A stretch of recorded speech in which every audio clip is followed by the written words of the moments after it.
Dear friends, এই ভিডিওতে তোমাদের প্রচুর প্রমাণ দেব, জানো তো। ষড়যন্ত্রের পুরো একটা গল্প শোনাবো। পুরোটা দেখতে হবে, কিন্তু আমার সঙ্গে থাকতে হবে কিন্তু। ঠিক আছে? এই যে হালকা হালকা শীত পড়েছে, হালকা একটা স্টোল গায়ে নিয়ে আমি তোমাদের সঙ্গে কথা বলছি।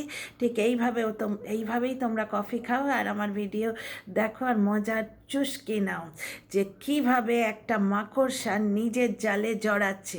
মাকড়সাটার বড় ফাটছে যে সে জাল বুনলো এতদিন ধরে, কিন্তু লোকে সেই জালটা দেখে বুঝতে পারছে, অন্তত আমি তো বুঝতে পারছি। তো ডিয়ার ফ্রেন্ডস, পুরো গল্পটাই বলবো। এই যে লোকটা, এই যে বেচারাম, এ কিন্তু সুদূর প্রসারী ষড়যন্ত্র করে। অনেক দিন পরে যেটা করবে সেটা অনেক দিন আগে থেকে শুরু করে, বুঝতে পারছো তো। সানসানি খেয়ে খোলাসা করছি, শোন। ডিয়ার ফ্রেন্ডস, ব্যাপারটা হচ্ছে বেশ কিছুদিন ধরে ঠাকুরদার বাড়ি দেখাচ্ছে।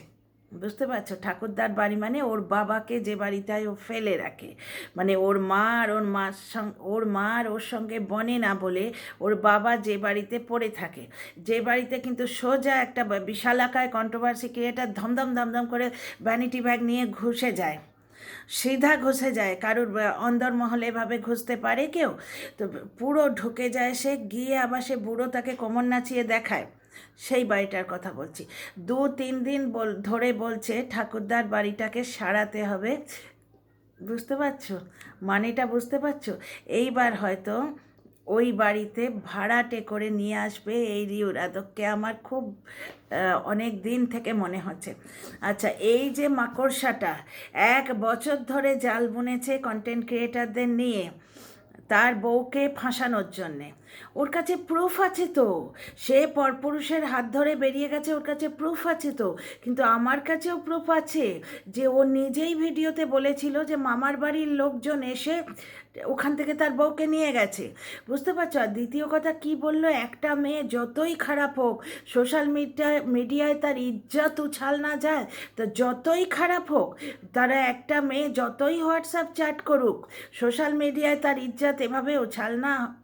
Is it right? নিজের জালে মাকড়সা জড়াচ্ছে, কারণ ওর জালটা সবাই বুঝতে পারছে।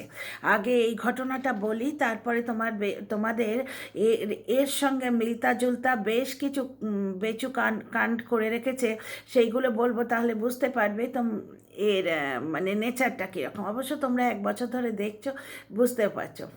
ডিয়ার ফ্রেন্ডস, ব্যাপারটা হচ্ছে অনেক দিন থেকে আমি বলছি বেচু ফাটাবাসে পড়েছে। তার কারণ বেচু দুদিক থেকে চাপ খাচ্ছে, দুদিক থেকে। একদিকে হচ্ছে ওর ভিউ চলছে না, বুঝতে পারছো তো। এদিকে কিছু না কিছু কন্ট্রোভার্সি দিতেই হবে, সেই বউরে বউরে বউরে। আর এদিক থেকে পেঁচানি পুষে রেখেছে, বুঝতেই পারছো। অনেক কিছুই করে রেখেছে। এই যে আসানসোল বালি তার কল রেকর্ড, তার হোয়াটসঅ্যাপ চ্যাট কন্ট্রোভার্সি ক্রিয়েটারদের দিয়েছিল কেন? এর সঙ্গে সম্পর্ক ছিল, সেটা তো আমরা কল রেকর্ড থেকে জানতে পারছি। আচ্ছা, এই মহিলা যে রিউ রাধক, ও নিজে এসেই বলল আমি রিমি, আমি রিউ। ঠিক আছে, কারুর অতীত ধরে টানাটানি চলে না, এটা রিউ বলতে পারে না। কারণ ওর যে অ্যালেজড বয়ফ্রেন্ড সে কিন্তু টিনার অতীত ধরেই টেনে বসে আছে। টিনার মাকে অপমান করা হচ্ছে, তপন তপন বলে সাইবার বুলিং করানো হচ্ছে। যেহেতু এই লোকটার নোংরামোগুলো ধরা পড়ছে, ওরা বেশি করে টিনার মায়ের কমেন্ট বক্সে গিয়ে সাইবার বুলি করছে। সুতরাং অতীত অমুক তমুক এসব বাহানা বললে তো হবে না, সোশ্যাল মিডিয়ায় চুলচেরা বিচার হয়ই। তা এখানে ব্যাপারটা শোনো, অনেকগুলো জ্বলন্ত কোয়েশ্চেন আমার মাথায় আসছে। প্রথম কথা, একটা কন্ট্রোভার্সি ক্রিয়েটার যার ভিডিওতে অকথ্য নোংরা ভাষা থাকে, লোকে কানে আঙুল দেয়, যারা পর্ন দেখতে ভালোবাসে তারাই ওই ভিডিওটা দেখে। বুঝতে পারছো? সে হঠাৎ করে তার দুসরা চ্যানেলে ভিডিও ছাড়ছে। বেশ কিছুদিন তার মেন চ্যানেলটা ইনঅ্যাক্টিভ। এখানে আমার মনে হচ্ছে কমিউনিটি গাইডলাইন্সে স্ট্রাইক কি পড়েছে অতিরিক্ত কুকথার জন্যে। ওরই কমিউনিটি পোস্ট থেকে কিন্তু আমরা জানতে পেরেছি যে $1 পর্যন্ত খেয়েছে, যেটা ও নিজেই বিশ্লেষণ করেছে। $1 মানে হচ্ছে ওয়ার্ল্ড ওয়াইড ব্যান। এইখানে কিছু প্রশ্ন আসে। তোমরা দেখো, আজকে বেচারাম বলছিল পয়সা দিয়ে ওই রিউ রাধকের বয়ফ্রেন্ডকে দিয়ে বলানো হয়েছে। তার মানে যার মাথায়, মানে যে যেমন দুনিয়া দেখে তেমন, তার মানে ও কি কাউকে পয়সা দিয়ে কিছু করায়? কারণ কি, যার ভিডিওতে কন্টিনিউ ধরো $রেড আসছে, তারপরে $ইয়েলো আসছে, তার ভিডিও থেকে কতটুকু আয় হয়? তো এক নম্বর কথা। আর মেন চ্যানেলটা বেশ কিছুদিন ধরে ইনঅ্যাক্টিভ রয়েছে, দুসরা একটা চ্যানেল খুলে রেখেছে, সেই চ্যানেলটা থেকে এখন ভিডিও ছাড়ছে।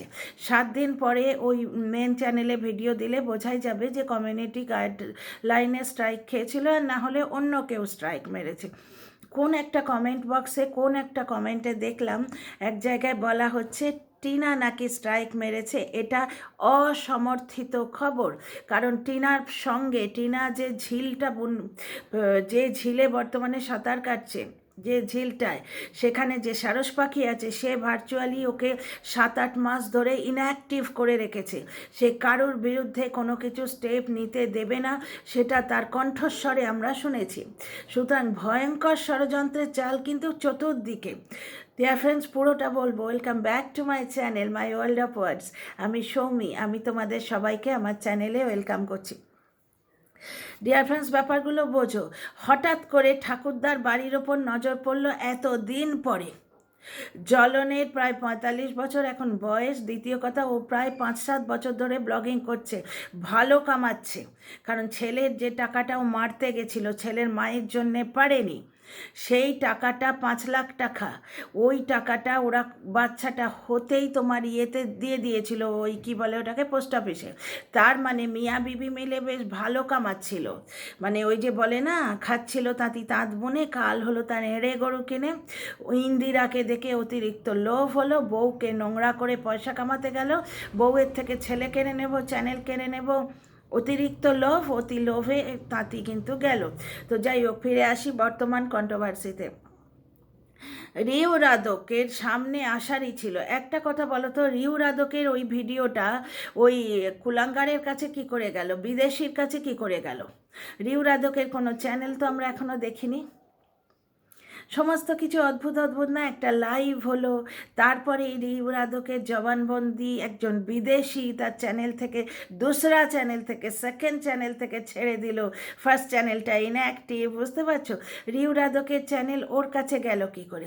দ্বিতীয় কথা, একটা চ্যানেল খোলবার জন্যে একটা ইউটিউবার, পার্টিকুলার এই ব্লগারটি, এই লিটিগেটেড ব্লগার, যে এক গুচ্ছ কন্টেন্ট ক্রিয়েটারকে নিয়ে 1 বছর ধরে তার বউকে নোংরা করে বেঁচে খাচ্ছে, এইরকম একটা নোংরা ব্লগারের সঙ্গে যে নোংরামো করছে, ভাই তাকে তো নোংরাই বলে নাকি? নিজের স্ত্রীকে যে উলঙ্গ করব বলে, তাকে কি পরিষ্কার বলা চলে? না তার ইয়েকে বলা চলে, তার দিদিকে যে বেচছে তাকে কোনো ভাবে পরিষ্কার বলা চলে? তাই জন্যই নোংরা বললাম। চারদিক বেয়েছে, ট্রেদিশাদে শোয়ানো গেল, তারপরে পস প্যালেট রয়েছে, তারপরে কত বড় বড় মহিলা ব্লগার রয়েছে। একটা মহিলা হয়ে মহিলার সঙ্গে যোগাযোগ করাটা বেশি মানে কনভিনিয়েন্ট না? কোথাও ধরো আমরা গাইনি দেখাতে যাচ্ছি, প্রথমেই কিন্তু আমরা খোঁজ করি না মেয়ে গাইনি চাই, মেয়ে গাইনি চাই, যন্ত্রণায় মরে যাবো তবু দেখাবো না পুরুষ গাইনিকে, তাই না? কোনো রকম এই করোনার আগে বেশ কিছু টেস্ট করানোর জন্য এক জায়গায় যেতে হয়েছিল। প্রথমে গিয়েই যখন প্যাথোলজি ল্যাবে পুরুষ ডাক্তার দেখেছিলাম, আমি প্রচণ্ড চেঁচামেচি করেছিলাম। বুঝতে পারছো তো? বিশাল পয়সা নিয়ে টেস্ট হবে, অথচ পুরুষ ডাক্তার, যেখানে মেয়েদের তোমরা টেস্ট করাচ্ছ। তো যাই হোক, পার্সোনাল কথা এখানে বলছি না, এই নিয়ে আবার বসে যাবে লোকে। তো আমি টেস্ট ফেস্ট কিছু করাইনি, আমার অত আর্জেন্সিও কিছু ছিল না। এবার আমার বাড়ির লোক একটু বেশি কেয়ার করে, তাই সে বলছিল যে তোমার প্রবলেম হচ্ছে, একবার দেখে নাও। কিন্তু এই পুরুষ ডাক্তার দেখেই কিন্তু আমি চলে এসেছি। তো ঠিক সেই রকম মেয়েরা মেয়েদের পছন্দ করে, কমফর্টেবল ফিল করে। একটা মহিলা যদি চ্যানেল খুলতে চায়, কত মহিলা ব্লগার আছে, পুশ করে দেবে একটু। ও তো এটাই চেয়েছিল যে ও পুশ করে দেবে বড় ব্লগার হিসেবে, তাই জন্যে তার চ্যানেল খুলবে। ব্যাপারটা হচ্ছে, চ্যানেল খুলতে এত দিন লেগে গেল। সেই ফেব্রুয়ারি মাসের আমরা কল রেকর্ড দেখেছি, 1 ঘন্টা কথা হয়েছে। চ্যানেল খুলতে গেলে আমি তো চ্যানেল খুলেছি কত বছর আগে, আমি তো ভাই বসে বসে টিউটোরিয়াল দেখে চ্যানেল খুলেছি, হাত ধরে কাউকে শিখিয়ে দিতে হয়নি। আচ্ছা ঠিক আছে, কোনো বড় ব্লগার যদি রেকমেন্ড করে দেয়, প্রথমে এই চ্যানেলটা মনিটাইজেশন পেয়ে যাবে বেশ কিছু দিনের মধ্যে। তো ফেব্রুয়ারি মাসে কথা হয়েছিল, চ্যানেল খুললো এসে আজকে নভেম্বরে। চ্যানেলটার নাম কেউ জানো? ভিডিওটা কুলাঙ্গারের ইয়েতে গেল কি করে, কুলাঙ্গারের ওই কী বলে ওটাকে, চ্যানেল থেকে ছাড়া হলো কেন? তার আগে একটা লাইভ, তারপরে এই ভিডিও। এতদিন কি ও ঘাস কাটছিল মেয়েটা? ফিজিওথেরাপি করতে করতে ঘাস কি করছিল, এত বিজি ছিল, হঠাৎ করে এখন এসে চ্যানেল খোলার কথা মনে হচ্ছে ওর? চ্যানেল খুলবে সেটা বলল, শরীর খারাপ কেন সেটার দিকে আমি আর ধ্যান দিচ্ছি না, তোমরা যে যার খিচুড়ি পাকাবে পাকাও। আচ্ছা, শরীর খারাপটা হঠাৎ কেন? ওরও শরীর খারাপ, ওর মায়েরও শরীর খারাপ। আচ্ছা, দ্বিতীয় কথা, ওর বয়ফ্রেন্ড যেগুলো বলছে, ভিডিও করে যেগুলো বলছে, সেগুলো ওর মুখের সামনে বলছে যে আমার তিনটে বাচ্চা নষ্ট করেছে। এগুলো তো ও ভিডিও করে পাবলিককে দেবার জন্য করেনি, ওদের নিজেদের মধ্যে কথা হচ্ছে, সেইখানে ওই ছেলেটা বলেছে, ওখানে ওর বাড়ির লোক প্রেজেন্ট ছিল। যদি মিথ্যে কথা হতো সঙ্গে সঙ্গে চিৎকার করে বলতো 3টে বাচ্চা, কিরে কী বলছিস, তাই না? বুঝতে পারছো? আর তিনটে বাচ্চা নষ্ট করেছে, এর কোনো প্রুফ থাকতে পারে না, সে তো আর ভাবেনি সম্পর্ক ভেঙে যাবে। ঠিক টিনার ক্ষেত্রে যা হয়েছে, টিনার কাছে কোনো প্রুফ নেই, এই লোকটা প্রুফ করে রেখেছে। এই লোকটা বারবার দেখায় ভিডিওগুলো ছাড়তেও পারবে না, এর আগেও তোমাদের বলেছি। টিনার গায়ের যে মারের দাগগুলো, ওইগুলো বেরিয়ে আসবে। একটা কল রেকর্ড ওই খিস্তির চাপে পড়ে ছেড়েছিল, নিজেই নোংরা প্রমাণিত হয়ে গেছে, ওর থেকে প্রমাণিত হয়ে গেছে। টিনা তার বয়ফ্রেন্ডের সঙ্গে দেখা করতে চায়নি, টিনা শ্বশুর শাশুড়িকে ভালোবাসে, টিনা সংসার ছেড়ে যেতে চায়নি। এবং দীপ্তবাবুর কথা থেকে এইটা বোঝা যাচ্ছে, টিনা বলেছে প্রবলেম হলে আমি মরবো, বাড়ি ছেড়ে যাব না। তার মানে ও পরপুরুষের সঙ্গে পালায়নি, ওকে মেরে তাড়িয়েছিল, গ্রিলে তালা দেয়া ছিল, পাল্টি পিসোর গলা থেকে বোঝা যাচ্ছে। পাল্টি পিসোর কল রেকর্ড আমরা শুনেছি। তো যাই হোক, কত দিন ধরে ষড়যন্ত্রটা বোনা হচ্ছে। অ্যাকচুয়ালি পুরো ব্যাপারটা তোমাদের আরেকটু ডিটেলে বলি।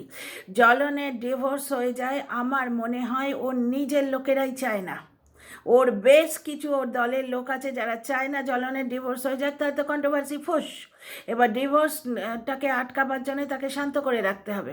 কারণ জ্বলনের যদি ডিভোর্স দিতে হতো, তাহলে ওই বিটকেল 3টে শর্ত কেন দিল? আমাকে বাইজ্জত বাড়ি করতে হবে, তবে আমি গিয়ে ডিভোর্স নিতে দেবো। আজকে একটা কন্ট্রোভার্সি ক্রিয়েটারের এত বড় শর্ত মানতে কেন জ্বলন বাধ্য? তার মানে ও নিজে ডিভোর্স চায় না, ছেলেকে নিঃশর্তে দান করে দিতে হবে। এই জিনিসটা কোনো মাকে বললে সে ডিভোর্স দেবে না, ও জানে। আর 5 লাখ টাকার ব্যাপার তো আছেই, প্লাস নিজে 5 লাখ টাকা চুরি করে বসে আছে, টিনার অ্যাকাউন্ট থেকে সরিয়ে নিয়েছে। কিন্তু পৃথিবী শুদ্ধ সবই ওর। বেশ করেছি, আমার টাকা আমি নিয়েছি, দিদির সম্পত্তিও ওর। বুঝতে পারছো?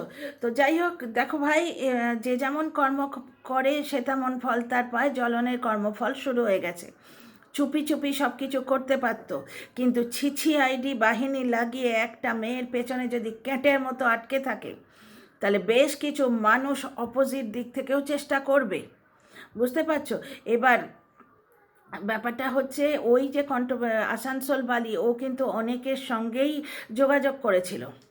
বুঝতে পারছো? এবার ওআইটিতে ব্যাপারটা এনেছে একজন, যার জন্যে, একজন বা দুজন, যার জন্যে এটা কখনোই বলা যায় না যে গ্রুপ করে তারা এই ব্যাপারটা রটাচ্ছে। রটানোর ব্যাপার তখনই থাকে যখন কোনো প্রমাণ দিতে পারে না, জ্বলনের মতো। যেখানে বলা হচ্ছে সেখানে কথা দিয়ে বলা হচ্ছে, কল রেকর্ড শুনিয়ে বলা হচ্ছে। হোয়াটসঅ্যাপ চ্যাটটা আমার কাছেও আছে, আমি সেটা ছাড়িনি। কারণ ওই তো বলি, আমি আমি এথিক্যাল মানুষ, রিলিজিয়াস মানুষ। আমি যেটা দেখছি তার বাইরে আমি কিছু বলবো না, মানে ওয়াইটির বাইরে আমি কিছু বলবো না। কত খবরই তো আছে, কোনটা বলেছি বলবো না, কোনো দিনই বলবো না।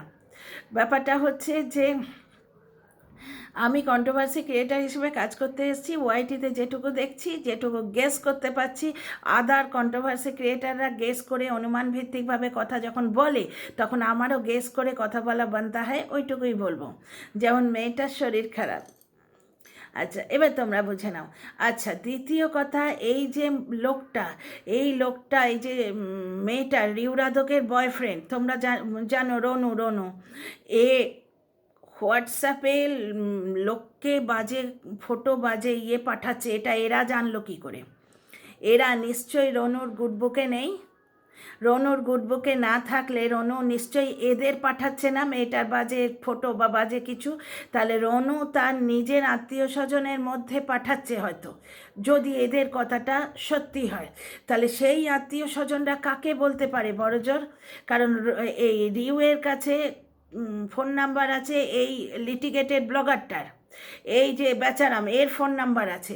তার মানে কি ওই আত্মীয় স্বজনরা রিউকে এসে বলেছে, রিউ সেই কথাগুলো এই বেচাকে বলেছে, বেচা গিয়ে খিস্তিয়ান তার গ্যাংকে বলেছে।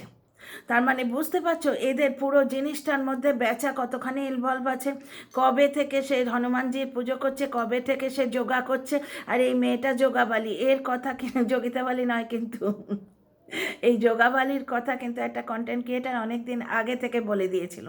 অ্যাকচুয়ালি এই পুরুষ মাকড়সাটা জাল বুনেছে, এবার 1-1.5 বছর ধরে জাল বুনতে বুনতে না জালটা মোটা হয়ে গেছে, নিজের জালে নিজে জড়াতে শুরু করেছে। প্রথমে পিএ করে আনা হলো, তারপর মাম্মাম। এইখানে আমার কিছু কথা বলার আছে, বড় কষ্ট লাগে গো। ওইটুকু বাচ্চার সাইকোলজিক্যাল ব্যাপারটাকে দেখছো?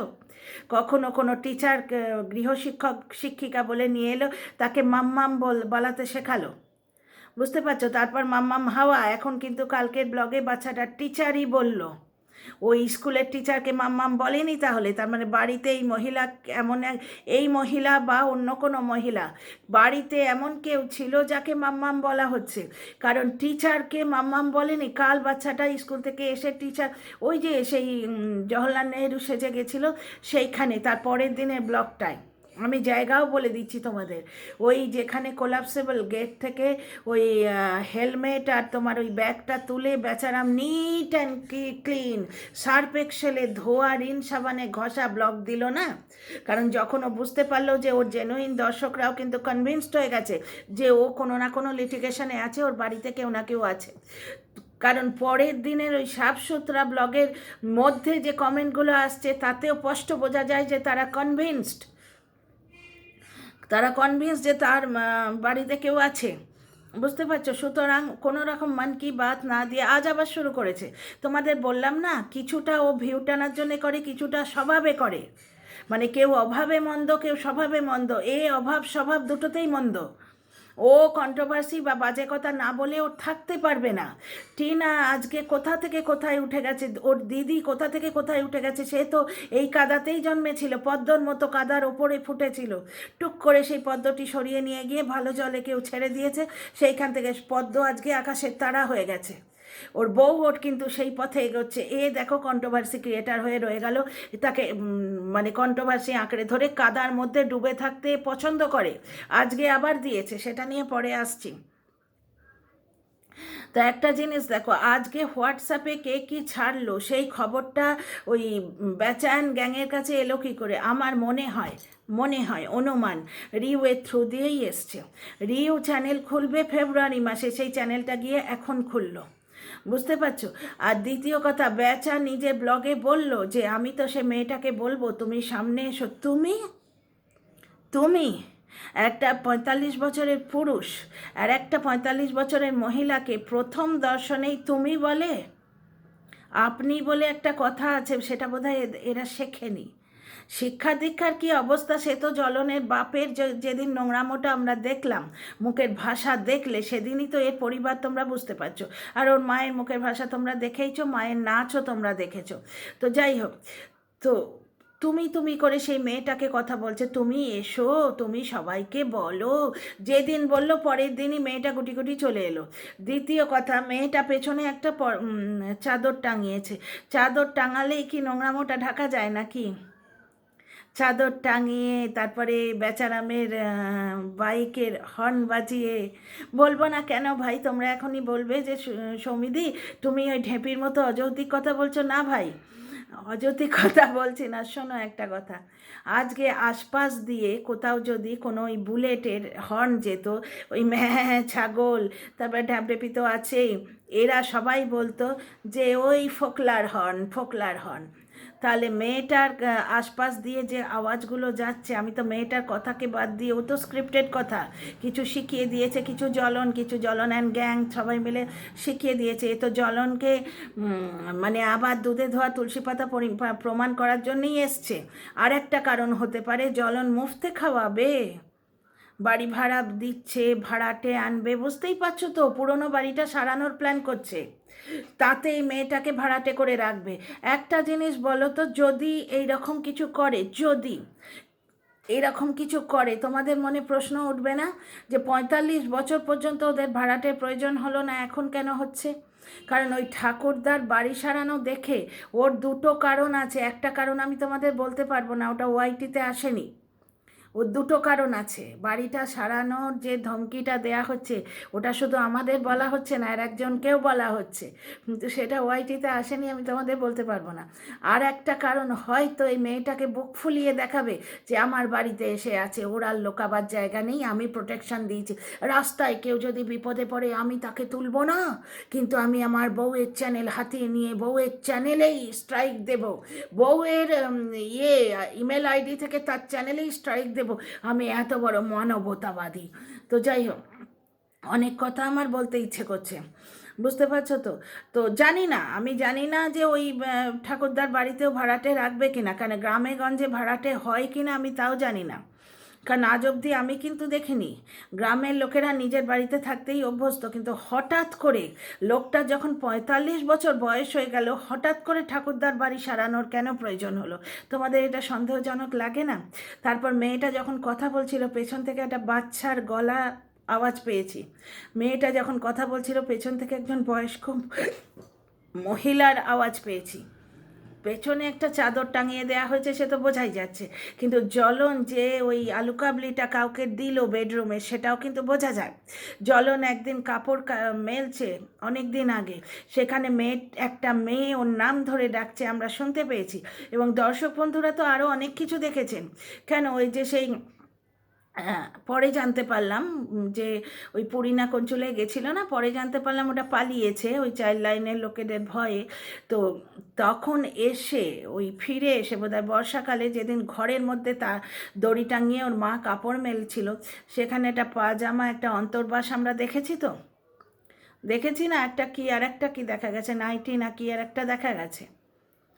তারপরে আমি এটা দেখতে পাইনি, কিন্তু আমার দর্শক বন্ধুরা আমাকে কমেন্ট করে গেছেন যে কম্বল কিনতে যেদিন গেছিল গাড়ির মধ্যে কেউ ছিল। আচ্ছা, আর একটা কথা তোমাদের এখানে বলি, একটা কথা তোমাদের জিজ্ঞেস করতে খুব ইচ্ছে করছে বন্ধুরা। আজকে জ্বলন বাড়িতে কাউকে পুষতেই পারে, ওর বাড়িতে কেউ থাকতেই পারে, ব্লগে প্রমাণ পেতেই পারে, তাহলে তোরা ফোকলা খুঁজে মরিস কেন? ওর বাড়িতে যদি থাকতেই পারে, এর আগেও যখন আসানসোল বালির কেসটা উঠেছিল, তখন লোকে আইন ঘাঁটছে, আইনও তো বাধা নেই, কিন্তু আইনও তো বাধা টিনার আছে, তাহলে সেখানে তোরা খুঁজতে যাস কেন ফোকলা? এর বাড়িতে থাকতেই পারে, তো ওর সঙ্গেও থাকতেই পারে, এর সঙ্গে বাজে লোক থাকতেই পারে, তাহলে ওর সঙ্গেও বাজে লোক থাকতেই পারে, তাই না? দাড়িপাল্লার দুটো দিক তো সমান হবে। যে সব দর্শকেরা এখনও ফোকলারে ফোকলারে ফোকলারে বলে আনন্দ করছো, তাদের মানে বিনীত অনুরোধ, তারা এই ফুকলিটাকেও দেখো। এদিকে ফুকলিও কিন্তু এসে গেছে, তাই এদিকে ফুকলি থাকাটা যদি আইনত অপরাধ নয়, ফোকলা থাকাও আইনত অপরাধ নয়।